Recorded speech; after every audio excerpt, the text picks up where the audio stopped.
कभी सोचा है कि हर खुशी, हर सुख की एक कीमत होती है? मतलब जो भी अच्छा लगता है, अच्छा खाना, दोस्तों के साथ वक्त बिताना, प्यार, क्या ये सब सच में फ्री है?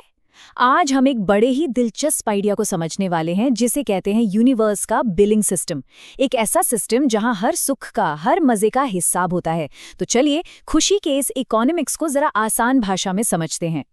तो आज की हमारी बातचीत में हम सबसे पहले समझेंगे कि ये सुख का बिलिंग सिस्टम आखिर है क्या। फिर देखेंगे कि प्रीपेड और पोस्टपेड सुख में क्या फर्क होता है, और कुछ ऐसे छिपे हुए बिल और कर्ज भी होते हैं, उनकी भी बात करेंगे। फिर एक बड़ा सवाल आएगा कि क्या हर सुख गलत है, और आखिर में हम एक सोल्यूशन की तरफ बढ़ेंगे कि दृष्टा बनकर कैसे जिया जाए, और कॉन्शियस हैप्पीनेस का वो फॉर्मूला क्या है जो शायद सब कुछ बदल दे। तो सवाल वहीं का वहीं है, क्या खुशी मुफ्त में मिलती है? ऊपर ऊपर से देखें तो हाँ बिल्कुल, किसी दोस्त की तारीफ, अच्छा खाना, मजा तो आता है। लेकिन अगर थोड़ा सा भी गहरा उतरें तो पता चलता है कि हर सुख के साथ एक एक इनविजिबल बिल जुड़ा हुआ है, और वो बिल देर सवेर सामने आता जरूर है। और बस यहीं से हमारा आज का मेन कॉन्सेप्ट शुरू होता है, सुख का बिलिंग सिस्टम। इसे आप ऐसे समझिए कि ये यूनिवर्स का एक अकाउंटिंग सिस्टम है, जहां हर चीज का, हर सुख का हिसाब किताब रखा जा रहा है। तो ये यूनिवर्स बिलिंग सिस्टम आखिर काम कैसे करता है? बहुत सिंपल है। ये एक ऐसा आइडिया है जहां हर खुशी के लिए हमें पे करना पड़ता है, बिल्कुल हमारे मोबाइल प्लान की तरह। या तो आप कीमत पहले चुकाते हैं यानी प्रीपेड, या फिर आप मजे के बाद कीमत चुकाते हैं यानी पोस्टपेड। पूरा ब्रह्मांड, हर एक्शन, हर एंजॉयमेंट इसी बैलेंस के नियम पर टिका है। तो चलिए अब इस सिस्टम के जो दो सबसे कॉमन पेमेंट प्लान्स हैं ना, प्रीपेड और पोस्टपेड सुख, इनको थोड़ा और करीब से देखते हैं। देखिए, दोनों में जमीन आसमान का फर्क है। प्रीपेड सुख ये वो रास्ता है जहां आप पहले मेहनत करते हैं, अनुशासन रखते हैं, इंतजार करते हैं, और फिर जो खुशी मिलती है वो टिकी रहती है, स्टेबल होती है।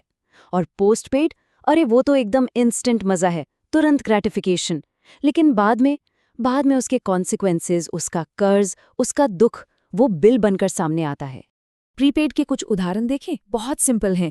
जैसे रोज रोज एक्सरसाइज करना, ये एक तरह से कीमत चुकाना है, और बाद में आपको मिलती है जबरदस्त हेल्थ और एनर्जी। या फिर महीनों तक एग्जाम के लिए पढ़ाई करना, ये मेहनत है और उसका फल है सफलता।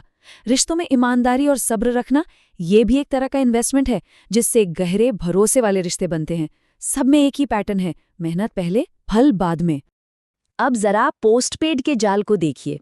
मीठा खाने का मजा वो तो तुरंत है, पर उसका बिल बाद में सुस्ती और बढ़ते वजन के रूप में आता है।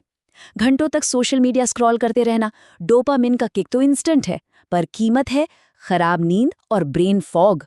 और गुस्से में किसी पर चिल्ला देना, उस एक पल का तो सुकून मिल जाता है, लेकिन बाद में टूटे रिश्ते और गिल्ट का जब भारी बिल आता है ना, वो चुकाना मुश्किल हो जाता है। लेकिन रुकिए, कहानी सिर्फ प्रीपेड और पोस्टपेड पर खत्म नहीं होती। ये सिस्टम इससे कहीं ज्यादा कॉम्प्लेक्स है। इसमें कुछ ऐसे छिपे हुए बिल और कर्ज भी हैं जो बहुत ज्यादा खतरनाक हैं, और उन्हें समझना तो सबसे जरूरी है। ये छिपे हुए कर्ज 3 तरीकों से आते हैं।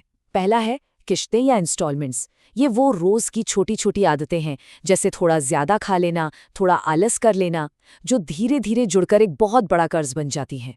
फिर आता है कंपाउंड इंटरेस्ट यानी चक्रवृद्धि ब्याज।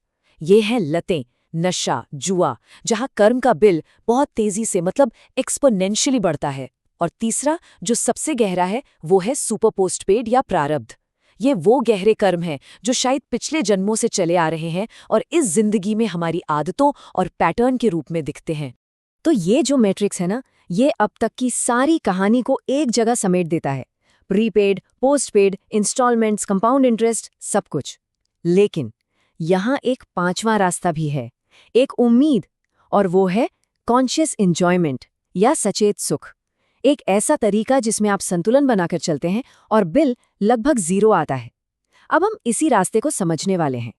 ठीक है, तो इतनी सब बातें सुनकर मन में एक सवाल तो जरूर आता होगा कि भाई, अगर हर चीज की कीमत चुकानी है तो क्या सुख से दूरी भाग जाएं?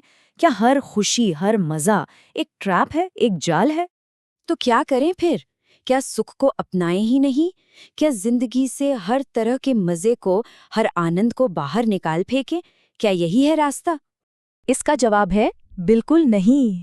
देखिए, प्रॉब्लम सुख में नहीं है, प्रॉब्लम है सुख के पीछे की हमारी अविवेकपूर्ण आसक्ति। मतलब बिना सोचे समझे किसी चीज से चिपक जाना, उसका गुलाम बन जाना। तो हमारा मकसद सुख को छोड़ना नहीं है, बल्कि उसकी गुलामी को छोड़ना है, जो हमें बांधती है। और यहीं पर हमें इसका सल्यूशन मिलता है, जागृत दृष्टा बनकर जीने का आइडिया। एक विटनेस की तरह, जो जिंदगी में हिस्सा तो पूरा ले रहा है, पर उसमें फंस नहीं रहा, बंद नहीं रहा। पर दृष्टा या विटनेस होने का सही मतलब क्या है? क्योंकि एक होता है भागने वाला दृष्टा, जो जिंदगी से, अपनी जिम्मेदारियों से दूर भागता है, अपनी भावनाओं को दबाता है। ये सही रास्ता नहीं है। सही दृष्टा या जागृत दृष्टा वो है जो जिंदगी में पूरी तरह शामिल होता है। वो अपने इमोशंस को महसूस करता है, लेकिन उनके कंट्रोल में नहीं आता। वो बाहर से दुनिया में पूरी तरह एक्टिव है, लेकिन अंदर से आज़ाद है। तो फिर इस बैलेंस जिंदगी का, इस कॉन्शियस लिविंग का फॉर्मूला क्या है? और वो फॉर्मूला है भोग प्लस योग, मतलब एंजॉयमेंट के साथ यूनियन या डिसिप्लिन। देखिए, रास्ता भोग या योग में से किसी एक को चुनने का नहीं है, बल्कि दोनों को एक साथ लाने का है। सचेत होकर, अवेयर होकर एंजॉय करना और अनुशासन के साथ जीना, यही बैलेंस असली चाबी है।